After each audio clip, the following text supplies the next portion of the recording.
Okay, so we are back in the Morrowind, and today's answer to why we play Morrowind, part 27, is to not give up, skeleton, which is a reference to a cultural phenomenon in the Dark Souls community, where you, first of all, in Dark Souls, you're able to leave messages for other players to read, and one of the most popular messages that existed in the early Dark Souls community for Dark Souls 1 was finding the saddest skeleton that you could possibly find and telling them not to give up. So you find the skeleton that seems to be having the worst day, usually not an enemy skeleton, but a skeleton that is an NP or just part of the background terrain decoration, like a background polygon, and you just write a message on it that says "Don't give up, skeleton." And yeah, that's an important I don't know. Dark Souls is often a meditation about depression and perseverance and survival, at least for me, when I interpret it. And one of the things that's influencing the title of this that I was debating making a different title, but I think that we'll include it in this one, is I just watched The Wind Also Rises, or The Wind Rises, which is Miyazaki's film about the lead designer for the Zero project, which is the AM6 Mitsubishi Zero, which is the naval-based fighter mostly. Rather, actually, it's an interceptor. That was used by the Japanese Navy throughout World War II. The airplane is gorgeous and beautiful in its design, through like a ruthless attention to detail and efficiency and weight saving. I really want to get this on my map, but there's lots of Dremora here. So we're going to summon a hunger.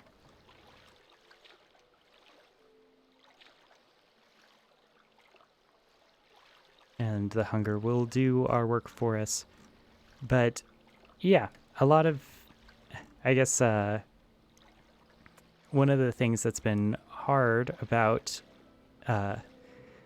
being permanently unemployed for a very long time during the COVID crisis is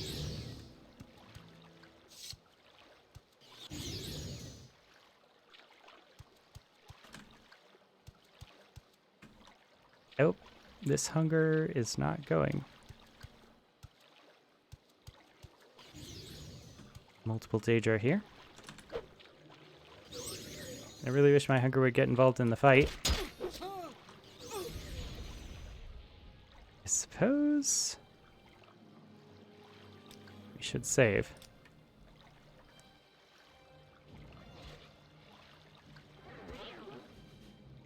Alright, maybe while they're distracted, we should make a run for it. Oh, there's other enemy hungers here.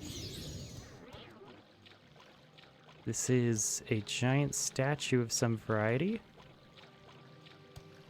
I wonder if that's Malag Bal.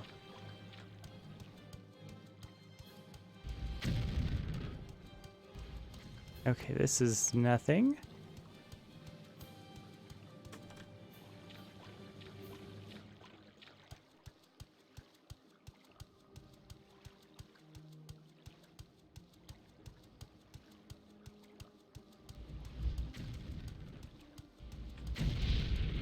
This is also nothing.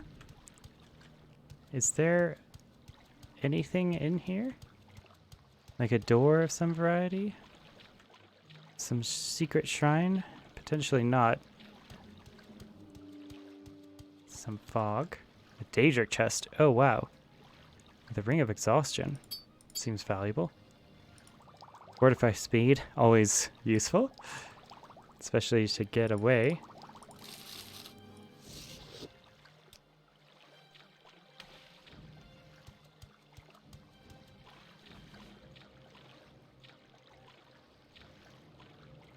Huh.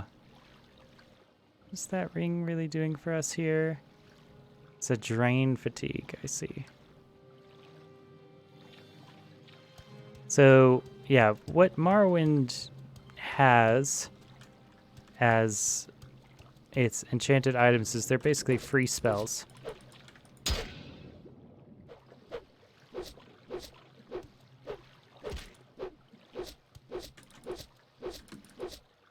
Come on, spear skill. Oh, I'm too tired.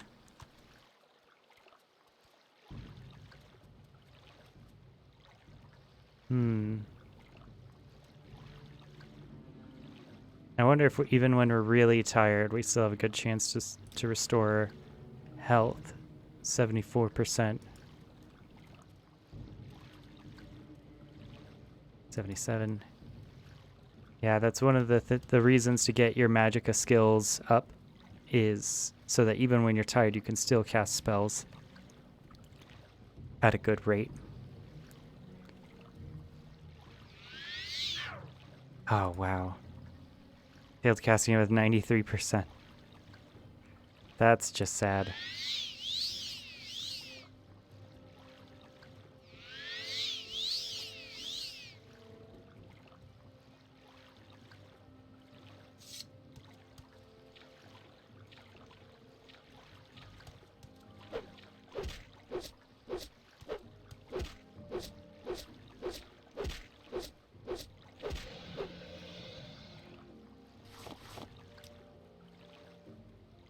Okay.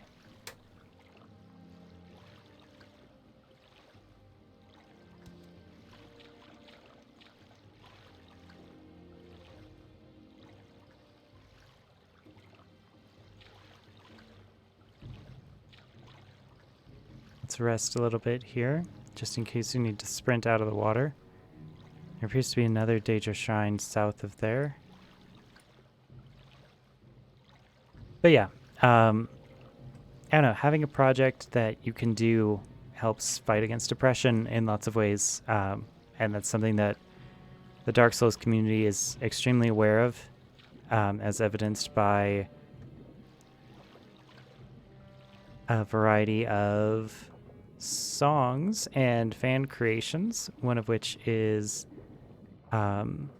Pruld's video, The Souls, which is, to this day, one of my favorite videos. There's a bandit camp over here. I'm not sure what type of... if that's a body over there, or if that's someone sleeping. I can't rest here. Enemies are nearby. Yeah, so that's...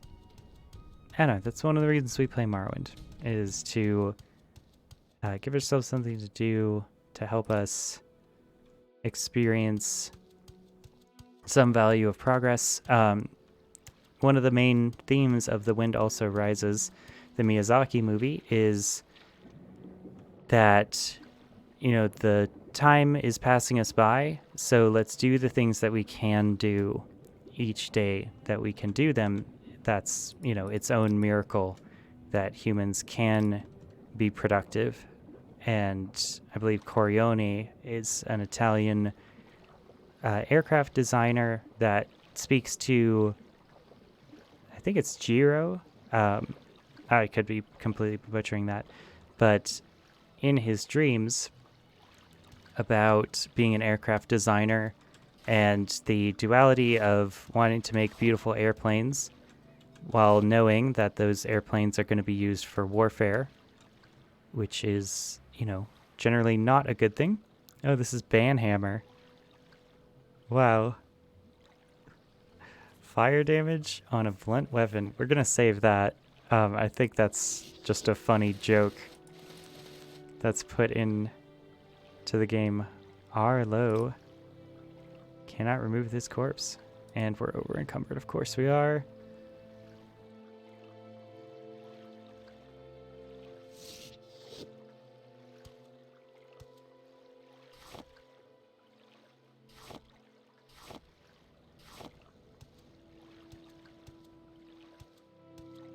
See if this is friendly or not.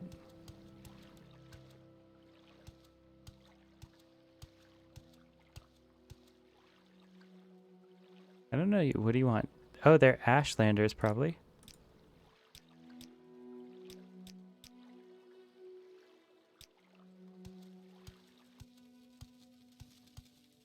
Under sun and sky, Outlander, we greet you warmly.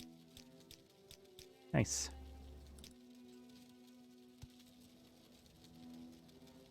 Ashimanu camp. Okay. Not bad. Oh, wow. That's beautiful. Little wind chimes in here. That's really cool.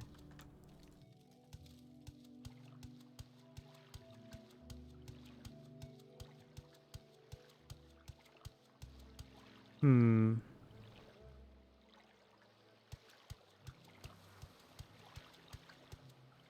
Okay. Well, I do need to get to Sadrith Mora. So it looks like we're gonna have to swim.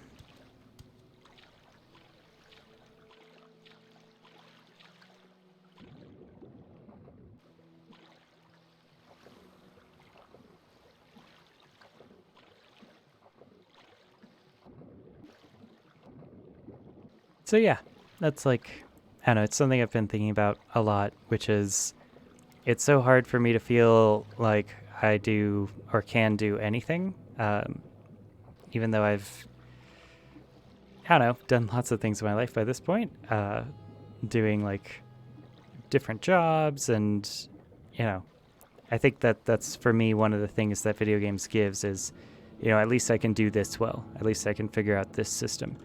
Granted, each one of these systems is designed to be done well in some ways. You know, that's one of the functions of video games is that they're at least somewhat friendly to the player.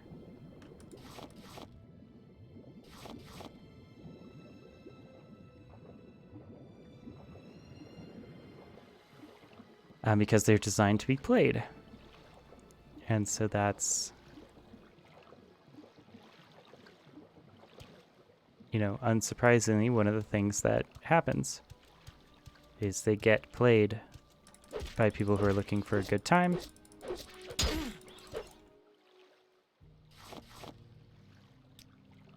Of course.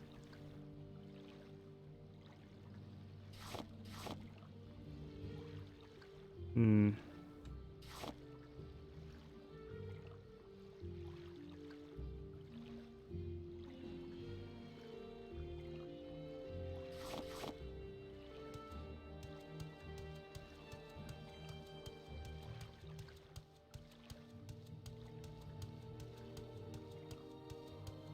Alright, we'll see what this mysterious tower is. Looks like a Telvanni wizard tower out here in the marshlands.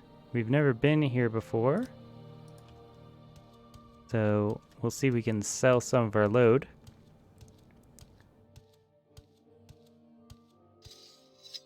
Get at least some lighter. Falling slaves are available for your purchase. Okay. An Imperial mail. Interesting. Bosmer, Altmer, Breton, and Redguard. Okay. Traditionalists. The Khajiit are naturally well suited for slavery. Here's the same price as the others, 1,000 drinks. Never mind. Okay, so you can buy slaves here. Huh. Interesting. I wonder if you can buy them and then set them free.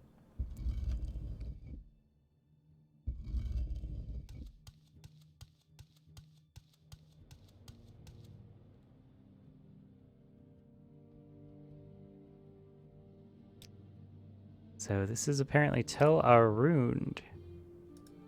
Tel Arun. Trader. That's exactly what we want. Hey, buddy.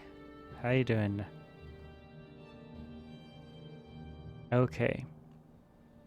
Now we do want to at least have some of these alchemy ingredients so that we can make potions out of them. But we also want to be able to, I don't know, walk. That's kind of important. So yeah. I don't know, I think like art happens when you experience it. That's when the creation of art exists, is when it's consumed by someone else. And every time that there's people playing Morrowind, Morrowind is alive for another day. This is a concept that we hold pretty dear in history, which is about keeping history alive through our engagement with it. In many ways, it's like keeping the ghosts of these people alive, and giving value to their work and their sacrifice by staying engaged with it, by saying to the world, this is worth my time, this is worth my attention, this is worth, an effort of creation to make that transaction of communication real in the world, which is, I think, what art is. It's a communication. So anyone who's listening to this right now is participating in, helping this work become alive or stay alive. And I don't know, I think that's what life is made of. When I worked at the assisted living facility early in my medical career, that's what I observed almost every single person doing when they were approaching the end of their life, is they were consuming art. One of the core fundamentals of humanities education is getting kids to read books, which is art. And that alone is, seen as education. And I don't know, I have faith enough in video games to eventually become homework in some future world where people will be assigned to play a video game that is of particular merit. And, early on in my history career and my academic career, that's kind of what I wanted. I wanted to spearhead the movement to get kids, not just reading Charles Dickens and, other books, which of course are amazing and of course are very instrumental in expanding your vocabulary and teaching you to read. But games like Morrowind also teach you to read. Games like Morrowind also teach you to be aggressively invested in historiography and questioning the information that you're getting from these sources. That by itself is one of the skill sets that's key, absolutely essential to education. And I don't know, I guess part of my goal with this project was to provide the kind of art that I wanted to see in the world, that was someone going through these old games and pointing out their literary merits and their educational value, pointing out the fact that we can gain skill sets from this experience in the way that we gain skill sets from reading Huckleberry Finn or Shakespeare. Not to say that all of these works are certainly, the stream is of the level of Shakespeare, but there's a lot of bad books that had to get made first before Shakespeare made his very good plays. So the progress of the pathway for humankind to get to the advanced levels of whatever art form happens to be your favorite art form are still important in paving the way for that. What do you need? And I definitely think that Morrowind deserves to be up there. A silver saber, nice.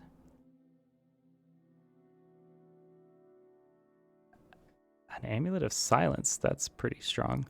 Oh, it's only 5 seconds. Ooh, a glass mace. Gosh, that's pretty. we might want some glass items pretty soon here. Dray Helm. 13 for medium armor. This is only 5 medium armor rating. That might be influenced by our skill set with it, but that's okay. All right, so we're saving these.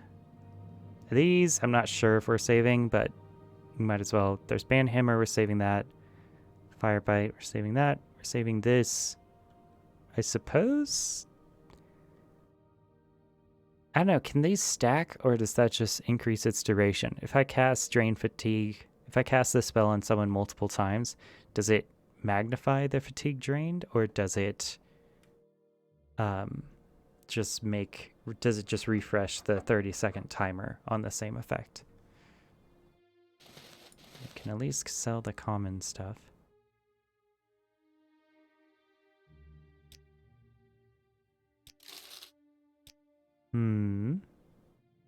Ebony Greaves.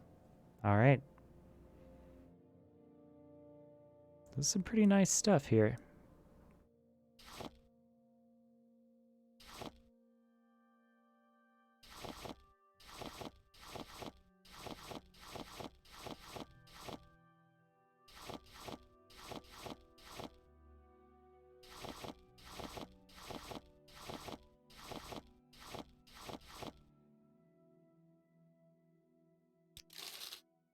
Okay.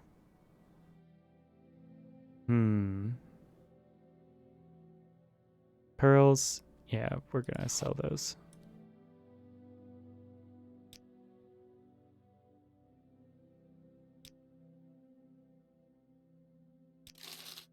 Okay. Not bad. Almost 2,000 gold back. Yeah, we still don't have a lot of room. We're gonna be transporting this stuff all the way back to our house.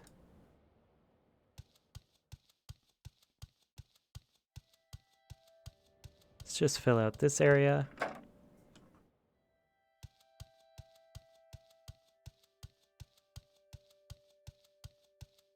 But yeah, a lot of the other things I've been thinking about is like, this format is so long that it's pretty much only suited for having like long format videos that are on in the background of places, which is okay. That's how I use many of the Let's Plays, any Let's Play really, to be perfectly honest.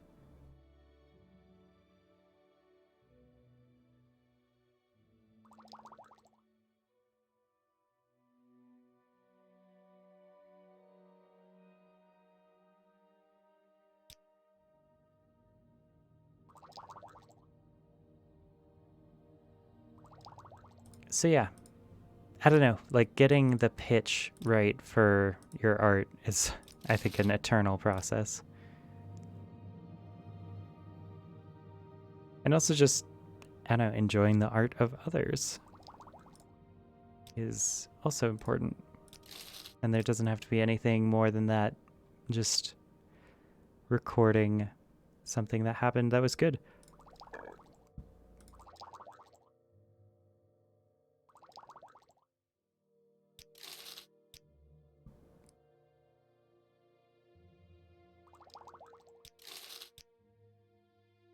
Like having a good day playing video games.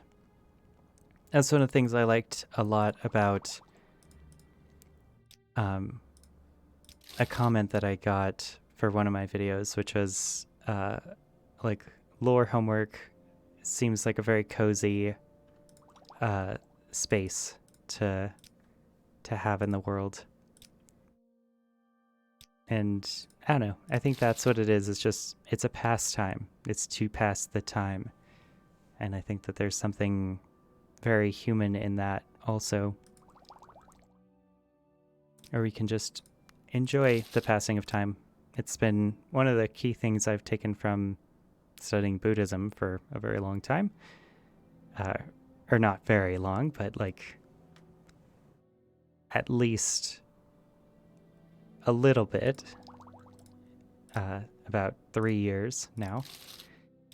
Is accessing mental health by simply having life be okay when it is okay, and kind of celebrating that and staying with that, staying in that space.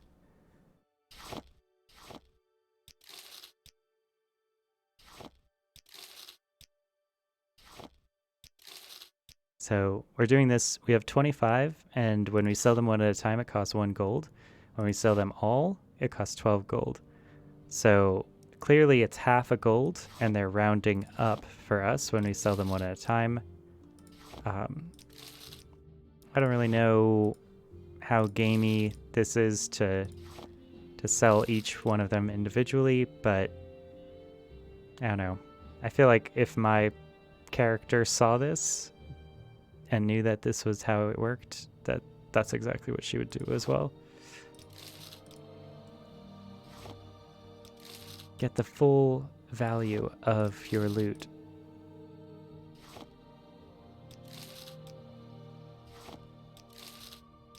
And we were hurting for a shop recently, so we can get the merchants to like us, and I think we'll be ahead of the game, so to speak. There's also beds that they can sell here.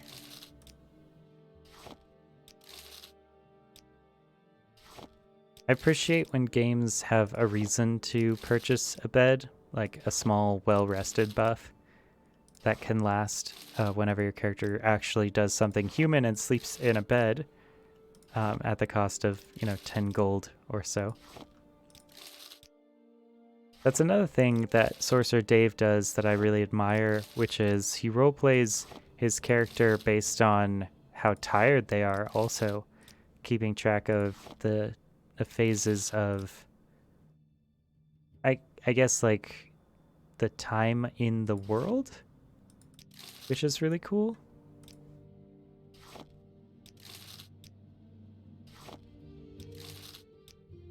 I don't know if I'm that hardcore of a role player, to be honest, because, we have a lot of stuff to get through, and if we're spending every 24 hours dropping 12 gold, then that means that our character is going to be, in some ways, kind of poor, a bit more poor than they would normally be, and I kind of want to get through the game and beat it first. I feel like that level of roleplay is a bit beneficial when you already have beaten the game and you're looking for something else. But for me, I haven't beaten the game yet, and I do want to. That's one of the goals of this playthrough, is to do the main quest story. We're going to do the Telvanni main quest. We're going to do the Morag Tong main quest, probably, and then we're going to do... I don't know, should we do the Thieves Guild? Maybe we should do the Mages Guild also.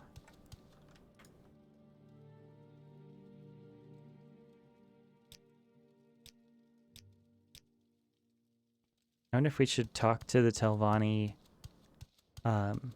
wizard in the tower.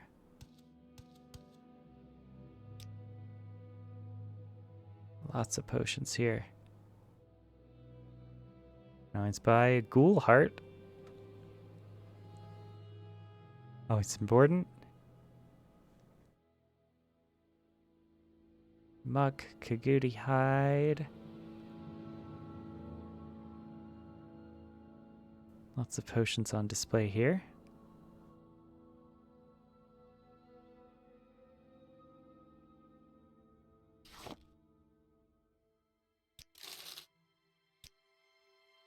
He likes us a lot.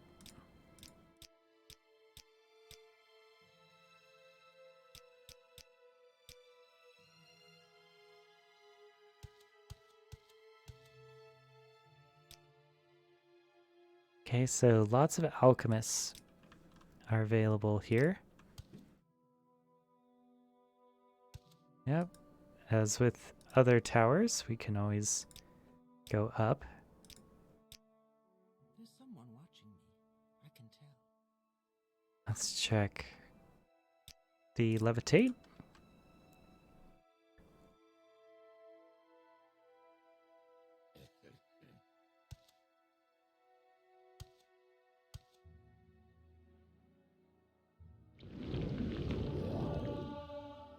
Telvanni are pretty good at mushrooms.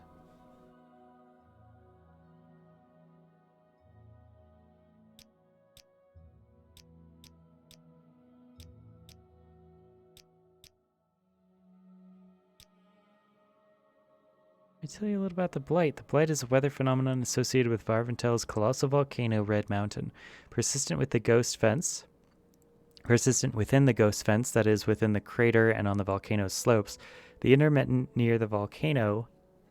The Blight is a health-threatening, ash-heavy volcanic cloud. Plants and creatures exposed to the Blight may contract a variety of Blight diseases, so stay away from Red Mountain and the Blight unless you're some mighty hero or wizard. When the Dunmer followed Veloth to Morrowind, they were many warring clans.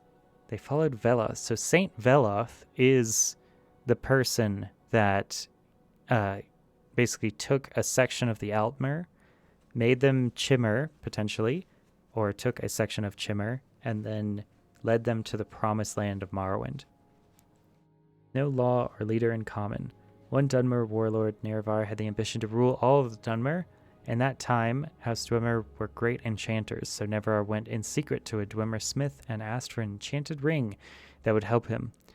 The ring gave its wearer great powers of persuasion. For safety, it was enchanted to instantly kill anyone who wore it except Nerevar. The ring was called Moon and Star, and it helped Nerevar unite the various clans into the First Council. Later, however, disputes over religion divided the council, and with House Dwemer and House Dagoth on one side, and all other houses on the other. Dumak and Dagoth invited Orc and Nord clans and allies, and held northwest Morrowind, while Nerevar mustered the other houses and nomad tribes and marched to meet the Dwemer Dagoth Westerner forces.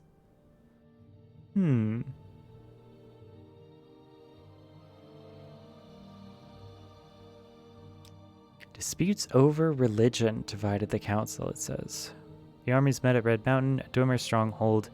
The Dwemer were defeated, and terrible sorceries were used, resulting in the utter extermination of House Dwemer, House Dagoth, and their allies. So we know that that's not accurate all the way, that's not all the way true. Nerevar died after a great battle, and the ring was lost, but Nerevar's alliance survives in Morrowind's ruling political institution, the Grand Council. So we've heard this, kind of this song and dance is commonly understood by people as, I don't know, the normal version of things. In many ways, this whole game is a bit like a conspiracy theory. Oh, wow. As uncomfortable as that is in the modern world. Arcade, the enemy. What? Arcade is like one of the major gods in all of the religions. Hear me, children. Once I was a lowly man, such as yourselves, but by my will I entered the ranks of the gods. By your unquestioning devotion, you can share my glory. Most necromancers are fools and weaklings, fodder for the witch hunters. But you, my servants, are among the chosen. In the days to come, few will dare to stand against your might. But one obstacle remains. His name is Arcade. So this is the god of correct burials, or proper burial funerary rites. He was also a man who entered the ranks of the gods. The similarities between his mortal life and my own astonish even me. It is only proper that we should be enemies. Okay, this guy seems like a little crazy nut job thinking that he's a god. He's probably just a really strong sorcerer. Arcade's blessing prevents the souls of men, beastmen, and elves from being used without consent. Arkay's law prevents those buried with the proper rituals from being raised to serve my children's will. As you know, my children, Arkay's blessing is flexible to those with daring, but Arkay's law is unwavering.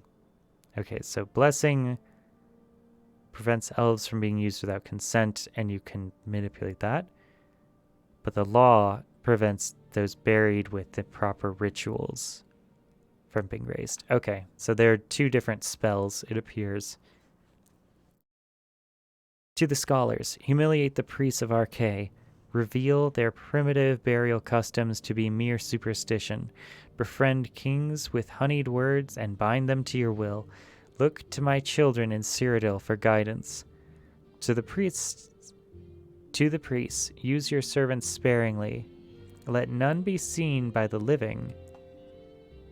The priests?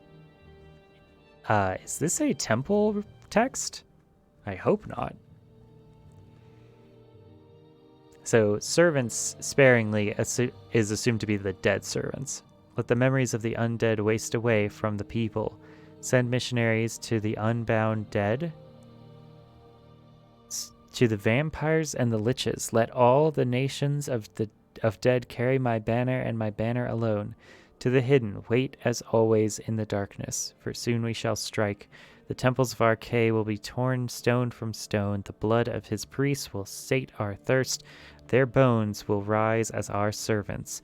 The name Arkay will be struck from the records. Only I shall hold sway over life and death. Only one name shall be whispered in fear, the name of your lord and master, KW. Okay, so kind of a crazy guy. I hope we maybe never find out who KW is. Or if we do, we're able to... Clearly some necromancer of some variety.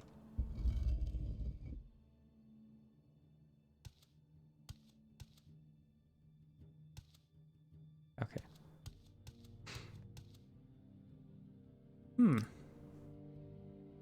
Barter and enchanting, you don't say.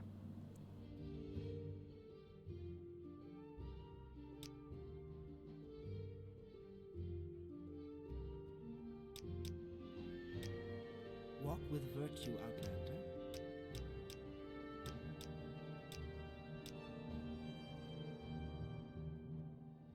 You're an Outlander. Maybe you don't know about the kinds of Daedric ruins we have here in Morrowind. Daedra cults worship the bad Daedra. You can learn more about that at the temple. Anyway, long ago, before the temple put a stop to it, people used to worship bad Daedra, Malagbal, Malkas, Sheogorath, and Mehrunes Dagon at Daedra shrines. But lately, since the Empire came in, some people have taken up worshiping the bad Daedra at these old sites. And I warn you, these are dangerous places. Yeah, I think we've seen some of those. Tribunal Temple is at war with a rebellious faction called the Dissident Priests.